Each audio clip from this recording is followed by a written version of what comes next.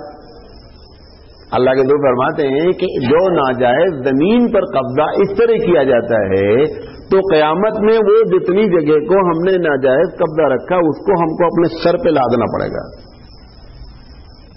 اگر یہ کھیت ہے اور اس علاقے میں کیا ہوتا ہے کھیت میں کہ اس کو مینڈ کہتے ہیں بیچ والے کو, اس میں جو بدماش قسم کا پڑوسی رہتا ہے وہ دھیرے دھیرے کاٹتا رہتا ہے.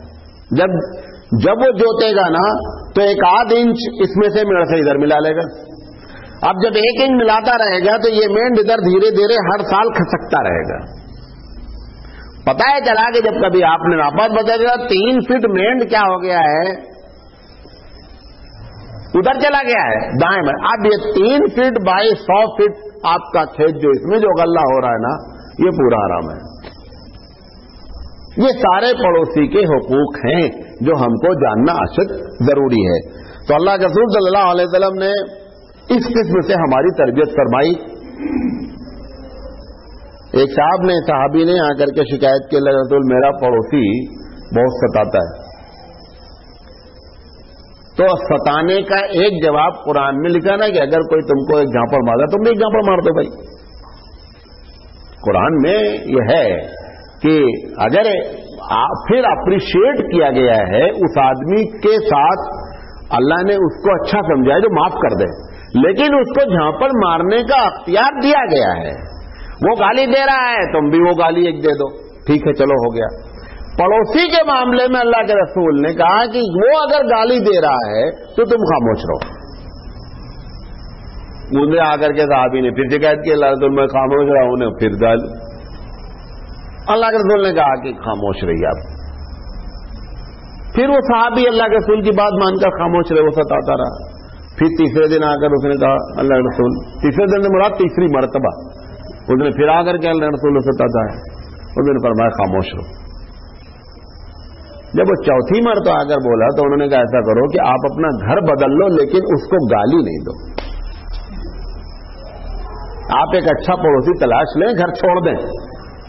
آپ یہ دیکھیں نا کہ حالانکہ چوتھے میں تو کہہ دینا چاہیے بھائی تم بھی گالی دے کر اپنا برابر کر لو یار معاملہ, لیکن گالی کی پرمیشن پڑوسی کو اس حال میں بھی نہیں دی جا رہی جبکہ وہ برابر کیا کر رہا ہے, ستا رہا ہے. ایک حدیث میں آتا ہے اس کا علاج حضور نے ایک اور فرمایا, کہا آپ کی اگر ستائے نا تو اپنا سامان لے جا کر کے سامنے رکھ دو دروازے کے, جو سامان گھر کا ہے وہ اٹھا کر سامنے رکھ دو. اب لوگ گزریں گے پوچھیں گے کیا چکر ہے, تو بتانا بھائی بہت پریشان ہیں اس لیے اب سامان لاد رہے ہیں, جائیں گے کیا کریں گے. یہ بھی آپ نے ایک مسئلے کا نفسیاتی حل بتایا کہ آپ اپنا سامان گھر کے سامنے رکھ دیجئے, جب لوگ گزریں گے تو پوچھیں گے کیا بات ہے بھائی, تو آپ بتا دیجئے گا کہ صاحب ایسا ہے کہ بادو والا بہت ہم کو پریشان کیے, لہٰذا ہم نے ارادہ کیا گھر چھوڑ دیں گے. تو صحابی نے ویسے کر دیا, اپنا سامان باہر رکھ دیا, انہوں نے باہر رکھ دیا. تو لوگ پوچھے بھائی کیا بات ہے, ایسی سی بات ہے. اب یہ بات جب اس کو اطلاع ملی نا تو اس کی انسلٹ ہوئی نا, تو اس کو بڑا یہ لگا یار ہم نے بہت غلط کام کیا. پھر اس نے کہا کہ بھائی اچھا ٹھیک ہے تم اپنا سامان اندر رکھ لو, یہ نہیں چھوڑ کر جاؤ. کیونکہ اتنے لوگوں کا پریشر بازو والوں کا پڑا, اگر وہ خراب آدمی ہوتا تو ہر پڑوسی چاہتا اچھا یہ سامان نکالے چلا ہی جائے تو بہتر ہے. لیکن سارے پڑوسیوں نے اس کے حق میں وٹنس دے ڈالی اس کے اگینسٹ. تو آخرکار مجبور ہو کر کے اس نے ان سے غلطی کہ ہم سے غلطی ہو گئی ہے, آپ اپنا مکان, آپ اپنا سامان کیا کر لیں, اندر رکھیں. اس طریقے سے بھی اللہ کے رسول نے پڑوسیوں کے ساتھ نفسیاتی طور پر ان کے علاج کرنے کی بھی بات فرمائی. تو ایک بات تو یہ آپ کو بتانی تھی کہ پڑوس, سب سے پہلی بات تو بتانا چاہ رہا ہوں, ہم دوسرے ٹاپک پر آ رہے ہیں کہ اس کو آپ پڑوسی کے جو معنی ہمارے پاس لمیٹڈ ہیں, اس کو آپ لمٹ سے ہٹائیے, اس کو ساتھی کے معنی میں لیجئے. اور وہ ہر قسم کا ساتھی ہو سکتا ہے, بس میں بیٹھا ہوا بھی, ٹرین میں سفر کرتا ہوا بھی, آپ کے ساتھ میں آفس میں کام کرتا ہوا بھی, اور آپ کے ساتھ میں دکان میں 2 لوگ کام کرتے ہیں, یہ سارے کے سارے پڑوسی ہیں اور ان کے ساتھ یہ معاملہ کرنا چاہیے. بات سمجھ میں آ گئی. دوسری چیز حقوق میں بیوہ کے ساتھ حقوق. ایک ہوتا ہے پہلے جو ناانصافی ہو رہی اس کو ختم کرو, حقوق تو بعد میں دو گے نا, نہیں سمجھے بات. جو بیوہ کے ساتھ, وڈو کے ساتھ دنیا ناانصافی کر رہی تھی, پہلے اس کی کیا کی گئی, جڑ کاٹی گئی. عرب میں بیوہ کے ساتھ کیا معاملہ تھا, اگر باپ نے دوسری شادی کر رکھی ہے, تیسری کر رکھی ہے, چوتھی کر رکھی ہے, تو جب اس کی جو مطلب اوریجنل ماں ہوتی تھی اس کو چھوڑ کر یہ سارے وراثت میں تقسیم ہو جاتی تھی. باپ کی وراثت میں جیسے گھر تقسیم ہو, پیسہ تقسیم ہو, ویسے وہ ساری بیویاں تقسیم ہو جاتی تھیں. حالانکہ وہ اس کی سوتیلی ماں ہے. قرآن مجید نے کہا ہے کہ جس سے تمہارے باپوں نے شادیاں کی تم ان کے ساتھ شادی نہیں کرو. یہ احترام اس نے برقرار رکھا. اب جب وراثت میں تقسیم ہوگی تو وہ بات ختم ہو گئی. پھر تو سب سے پہلا تو اللہ کے رسول صلی اللہ علیہ وسلم نے وہ ختم کرنے کی کوشش کی جو ناانصافی حقوق بعد میں دینا ہے. بات سمجھے, یہ آپ ایک آدمی کو حقوق دے دیں, ناانصافی اپنی جگہ ہوتی رہے تو کیا ہو جائے گا, دونوں کوئی فائدہ نہیں اس کا. تو دنیا جو ناانصافی کر رہی تھی بیوہ کے ساتھ, ایک یہ تھا نمبر 1 عربوں میں ماحول تھا. ہندوؤں میں کیا تھا, ہندوؤں میں 2 تھا. سب سے پہلا تو یہ تھا کچھ خاندانوں میں کہ وہ اس کے ساتھ ستی ہو جاتی تھی. یہ ایسا نہیں ہے کہ پورے ہندوستان میں یہ ایک دم عام تھا, کیونکہ ہم جب کسی مخالف کے اوپر جب الزام لگانا چاہتے ہیں نا تو اس بات کو ہم دھیان نہیں رکھتے ہیں کہ کتنا پرسنٹیج ہم صحیح چل رہے ہیں. ہم جب کسی کے مخالف بھی بولیں تو حقیقت کو کبھی کیا ہے فراموش نہیں کرنا چاہیے. کسی دوست سے آپ کی لڑائی ہو گئی ہے یا دشمنی اب ہو گئی ہے تو اس کی جو اچھی باتیں وہ بھی لوگوں کے سامنے نہیں, لیکن یہ بات ہے کہ آدمی فلاں معاملے میں بہت اچھا ہے, وہ نہیں آ رہا تمہارے تو بہت خلاف, ٹھیک ہے اپنی جگہ, لیکن یہ بات اس کے اندر بہت اچھی, اس کو جتنی اپریشیٹ کرنے والی چیزیں اس کو اپریشیٹ کریں. تو اللہ کے رسول صلی اللہ علیہ وسلم نے اس بیوہ کا سب سے پہلا معاملہ یہ حل کیا. تو ستی کے معاملے میں ایسا نہیں تھا, پورا ہندوستان ستی پرتھا کا قائل تھا. کچھ خاندان میں اسپیشلی راجپوتوں میں ہوتی تھی. دوسرا جو معاملہ تھا ناانصافی کا وہ پورے ہندوستان میں آج بھی تھا, آج بھی ہے اور پہلے بھی تھا, کہ بیوہ کو شادی کرنے کی اجازت نہیں تھی. آج بھی ہندو مذہب میں جو ان کا مذہبی لا ہے اس میں اجازت نہیں ہے کہ کوئی بھی عورت شادی کر لے بیوہ ہونے کے بعد. اللہ کے رسول صلی اللہ علیہ وسلم نے اس کو کیا کیا, ایک دم ختم کیا. میرے علم کے مطابق حضرت عائشہ کو چھوڑ کر, دیکھیں ختم کرنے کا 2 طریقے. میں آپ سے بولوں کہ جب غم آ جائے, جب مصیبت آ جائے, اللہ کی جانب سے ہے, صبر کرو, وہ کر کے دکھلانا ہے.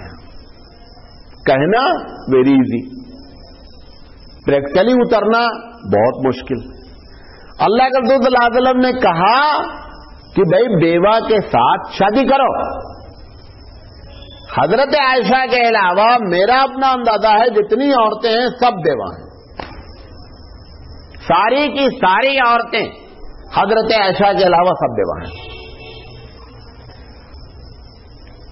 جب ایک آدمی جو بات کہتا ہے, علامہ سید سلیمان ندوی نے اس پر ایک بہت اچھی تقریر کی ہے خطبات مدراس کے نام پر. انہوں نے اللہ کے رسول صلی اللہ علیہ وسلم کی زندگی میں اس بات کو تمام انبیاء سے مخصوص مانا ہے. انبیاء کی سیرتیں ہمارے پاس ریکارڈ ہی نہیں ہے. سب سے پہلی بات, ہم یہ حسن ظن رکھتے ہیں کہ انبیاء جو بھی کہتا ہے اس پر عمل کرتا ہے، لیکن ہمارے پاس ریکارڈ نہیں ہے. حضرت عیسیٰ علیہ السلام کے بارے میں مشہور ہے کہ انہوں نے کہا تھا آپ کو ایک گال پہ مارے تو تم دوسرا گال کے دو. اسی کے جملے کو گاندھی جی نے نقل کیا کہ آپ کے گال پہ کوئی ایک تماچا مارے. کبھی گاندھی جی نے اپنا دوسرا گال پیش کیا ہو ایک گال پہ مارنے پر؟ ایسا پریکٹیکلی ہمارے پاس کوئی ہسٹوریکل پروف نہیں ہے. ایسے ہی حضرت عیسیٰ کے بارے میں جملہ تو مشہور ہے، ہم حسن ظن ضرور رکھ سکتے ہیں لیکن ہمارے پاس ریکارڈڈ نہیں ہے. اللہ کے رسول صلی اللہ علیہ وسلم کی سب سے بڑی شان ہے کہ جتنی باتیں انہوں نے ہم کو بتائی ہیں. آپ نے کہا کہ بھئی کوئی آدمی تمہارے ساتھ قطع تعلق بھی کرے تو تم کیا ہے اس کے ساتھ جڑنے کی کوشش کرو. کوئی تم کو ستائے بھی، کوئی تم کو گالی بھی دے تو تم اس کو درگزر کرو. یہ پورے واقعات حضور کی لائف میں آلریڈی ریکارڈڈ ہیں، موجود ہیں. اب اللہ کے رسول نے جب یہ فارمولہ بیان کیا کہ بیواؤں کے ساتھ شادی کی جائے تو سب سے پہلے مسئلہ تو خود کی شادی کا ہے. اچھا، اتفاق ایسا ہے کہ پہلی ہی بیوی کیا ہے، گرچہ اس وقت آپ نے نبوت کا اعلان نہیں فرمایا تھا لیکن اللہ نے ایسے حالات پیدا کیے کہ پہلی ہی بیوی کیا ہو گئی، بیوہ ہوئی. تو حضرت عائشہ صدیقہ رضی اللہ تعالی عنہا کو چھوڑ کر ساری بیواؤں سے شادی ہوئی ہے. یہ دوسری چیز تھی جو پورے بھارت میں اس وقت بھی تھی اور آج بھی ہندو لا میں یہی بات موجود ہے. یہ ناانصافی ان کے ساتھ ہوتی تھی. اچھا، اس کی ناانصافی کی وجہ کیا ہوتی تھی؟ اس کو جو شادی نہیں کرنے دیتے تھے ان کو یہ ہوتا تھا کہ ہمارے بھائی کی جو پراپرٹی ہے وہ اگر اس کے نام آ جائے گی اور آنے کے بعد اگر اس نے دوسری شادی کر لی تو یہ ڈیوائڈ ہو کر کہاں چلی جائے گی؟ دوسری جگہ چلے جائے گی. لہذا یہ جانا نہیں چاہیے. حالانکہ اللہ نے جو بیوی کا حصہ رکھا ہے وہ جان بوجھ کر کے اتنا کم رکھا گیا ہے کیونکہ اس کا اسپانسر دوسرا ہونے والا ہے پہلے کے بعد. جو بیوی کا حصہ ہے 1/4 یا 1/8 اس کو پوری دنیا سمجھتی مرنے کے بعد سب کچھ کس کا ہے؟ بیوی کا ہے. بھائی جب بیوی دوسری شادی کر لے گی تو اس کا اسپانسر کیا ہو جائے گا؟ دوسرا ہو جائے گا. لہذا اس کو خود کفالت کی ضرورت تو پڑے گی نہیں، اس کا کفیل تو دوسرا موجود ہے. لہذا اس کو اتنی ہی رقم دینے کی ضرورت ہے جس کو کیا ہے اس کے لیے کافی ہو. بقیہ لوگ یہاں پر رہتے ہیں جن کو ذمہ داریاں زیادہ ہیں. تو اللہ کے رسول صلی اللہ علیہ وسلم نے فارمولہ بنایا کہ جو نہیں ہم جانے دیتے تھے بیوہ کو تاکہ ہماری پراپرٹی ہمارے ہی قبضے میں رہ جائے. بات سمجھے؟ ویسے اسلام کی پالیسی یہ ہے کہ پیسہ رکے نہیں، پیسہ گھومتا رہے. پیسہ یہ جو پراپرٹی کا سسٹم ہے کہ پراپرٹی تقسیم ہوتے رہے. ہندوازم میں کیا تھا؟ بڑے لڑکے کو سب دے دیا، پھر اگلے والے نے بڑے لڑکے کو سب دے دیا. تو وہ کیا رہتا تھا کہ ایک آدمی کے جب ہاتھ میں پیسہ مستقل چلا آ رہا ہے تو اس کو ظلم کرنے کے لیے آپ نے لاٹھی دے دی. اب جب آپ کا بٹنے لگتا ہے تو یقینی بات ہے کہ 1000 روپے ابا چھوڑ کر میرے ایک کو جانے کے بجائے 4 میں گیا تو 250 ہو گیا. اور اگر تم نے یہ پالیسی بنا لی کہ بڑے لڑکے کو جائے گا تو پھر 1000 اس کے ہاتھ میں چلا گیا تو وہ ظلم کرنے کے لیے آپ اس کو کیا کر رہے ہیں؟ ہتھیار دے رہے ہیں. یہی میں آپ کو بار بار کہتا رہتا ہوں کہ اس سکون کو غارت کرنے والے سارے قانون اللہ کے رسول نے بیان کیے کہ سکون غارت نہیں ہونا. جب ظلم ہوگا تو سکون غارت ہوگا. تو پراپرٹی کے ڈیوائیڈیشن بھی اسی لیے رکھی گئی ہے کہ پراپرٹی کیا ہو، چلتی رہے، ایک جگہ رکنے نہیں پائے. جب پیسہ ایک جگہ رکا پیسے کا نتیجہ نکلے گا ظلم. تو یہ اللہ کے رسول صلی اللہ علیہ وسلم نے جو کیا تھا تو لوگ بیوہ کو کیا کرتے تھے؟ جان بوجھ کر کے روکتے تھے تاکہ پراپرٹی رکی رہے. اچھا، یہ اس کے ساتھ بنیادی طور پر کیا ہوتی تھی؟ مطلب ناانصافی. یہودی کیا کرتے تھے؟ یہودیوں کے ہاں علامہ سید سلیمان ندوی یہودیت اور عیسائیت پر بہت اچھی بات کرتے ہیں. وہ مطلب ان کو توریت اور انجیل کا بھرپور مطالعہ ہے. ان کا کہنا یہ ہے کہ یہودی لوگ کیا کرتے تھے کہ وہ بیوی جب مر گئی، شوہر جب مر گیا تو مرنے کے بعد دوسرا جو بھائی ہوتا تھا وہ اس کا مالک ہو جاتا تھا. ان کے بھی وہ چکر وہی ہے کہ جب ہم اس کے مالک ہو جائیں گے تو یہ پراپرٹی پھر پلٹ کر ہم کو آ جائے گی. تو ان کے یہاں یہ ظلم تھا، ہندوؤں کے یہاں وہ ظلم تھا.